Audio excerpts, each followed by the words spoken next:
दोस्तों इन नमाजियों का सोच तो आप लोगों को पता होगा कैसे हर एक छोटे बच्चों से लेकर बड़े बड़े इंजीनियर डॉक्टर तक जिहादी मानसिकता के होते हैं, आतंकवादी सोच के होते हैं।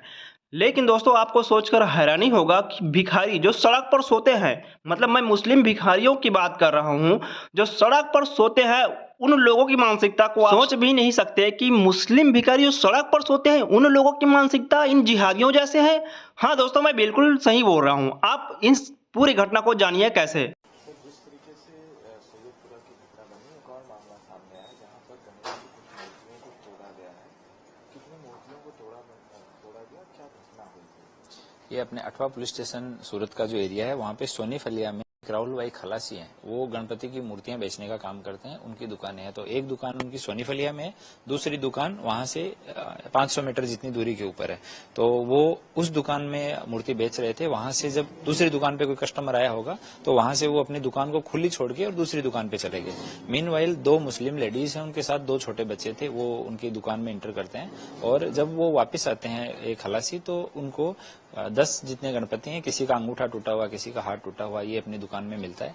तो उस टाइम पे ये 17 अगस्त की घटना थी। उस टाइम पे वो आके उनसे बात करते हैं कि भाई मेरा नुकसान कर दिया, आप यहाँ खड़े थे, आपके बच्चे और आप सब दुकान में घुस गए, इस तरह की बात हुई। बाद में ये लोग पुलिस स्टेशन में गए तो उनका था कि मेरा 60,000 जितना नुकसान हो गया, तो मेरे नुकसान की भरपाई करें। फिर जब उन्होंने खुद ने तपास किया तो पता लगा ये लेडी दोनों हैं, ये भीख मांगने का काम करती हैं और ये फुटपाथ होते हैं।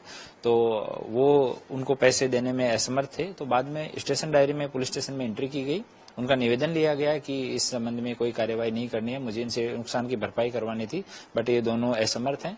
और अभी जब ये सैयदपुरा में इस तरह का बनाव बना कि कुछ बच्चों ने गणपति के पंडाल के ऊपर पत्थरमारा किया, तब इनको जो फरियादी हैं उनको ये लगा कि कहीं मेरी दुकान में जो तोड़फोड़ की गई वो इस तरह से कहीं मुझे टारगेट करके मेरी धार्मिक भावनाओं को आहत करने के उद्देश्य से तो नहीं की गई है। इसलिए उन्होंने कल अठवा पुलिस स्टेशन में आके फरियाद की। उनकी फरियाद पे भारतीय न्याय संहिता की कलम 299, 324(4), 329(4) और 54 के तहत एफआईआर दर्ज की गई है। और दोनों जो महिलाएं हैं आरोपी, उनको पुलिस स्टेशन में डिटेन किया गया है, उनसे पूछताछ चल रही है। दोस्तों सबसे पहले तो ये मुस्लिम औरतें हिंदुओं के भगवान वाले दुकान पे आए, उसके बाद मूर्तियों को अपने बच्चों से तुड़वाया। दोनों मुस्लिम महिलाएं का नाम शेख रुबीना पठान है और ये दोनों गिरफ्तार भी हो गए। ये दोनों मुस्लिम महिलाएं फुटपाथ के एक पुल पर रहती है और भीख मांगकर अपना गुजारा करती है। इन लोगों ने अपने 5 से 6 नाबालिग बच्चे को दुकान के भीतर घुसाया और उसमें उकसाया मूर्तियों को तोड़ने के लिए, ये काफिरों की मूर्तियां तोड़ दे। और फिर इन बच्चों ने दुकान के भीतर सारी गणेश भगवान की मूर्तियां ही तोड़ दिया। तो आप लोगों ने देखा भिखारी जो सड़क पर भी रहते हैं उन लोगों की मानसिकता जिहादी ही होते हैं।